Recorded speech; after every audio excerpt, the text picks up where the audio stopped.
Hi everyone, ഇന്ന് നമുക്കൊരു dates cake ഉണ്ടാക്കാം. അതിനായിട്ടൊരു 1/4 കപ്പ് ഡേറ്റ്സ് ഞാൻ എടുത്തിട്ടുണ്ട്. കുരു കളഞ്ഞെടുക്കണം. ഇനി ഇതിലേക്ക് ചൂടുവെള്ളം ഒഴിച്ച് മാറ്റി വെക്കുക. തണുത്തതിന് ശേഷം ഒന്ന് അരിച്ചെടുക്കണം.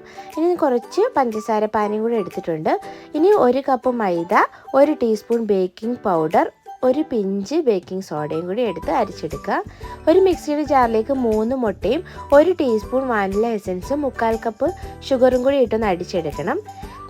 ഇനി ഇതിലേക്ക് നമ്മുടെ ഡേറ്റ്സ് മിക്സും കൂടി ചേർത്ത് പിന്നെ നമ്മുടെ പൊടികളും കൂടി ചേർത്ത് കൊടുക്കാം. ഇടയ്ക്കിടയ്ക്ക് നമ്മുടെ പഞ്ചസാര പാനി കൂടി ചേർക്കണം. ഇതിലേക്ക് നമ്മൾ ഓയിൽ ചേർക്കുന്നില്ല. ഇനി നമ്മളിതൊരു കേക്ക് ടിന്നിലേക്ക് മാറ്റിയിട്ടുണ്ട്. നല്ലതായിട്ട് എയറൊക്കെ ഒന്ന് തട്ടിക്കളയുക. ഇനി ഇതൊരു പ്രീ ഹീറ്റഡ് ആയിട്ടുള്ള ഓവനിലേക്ക് മാറ്റുവാണ്. ഞാനിവിടെ 175 ഡിഗ്രിയിലാണ് ബേക്ക് ചെയ്തെടുക്കുന്നത്. ഏകദേശം 35 മിനിറ്റ്സ് മതിയാകും. അതിനുള്ളിൽ നമ്മുടെ ഡേറ്റ്സ് കേക്ക് ഇവിടെ റെഡി ആയിട്ടുണ്ട്.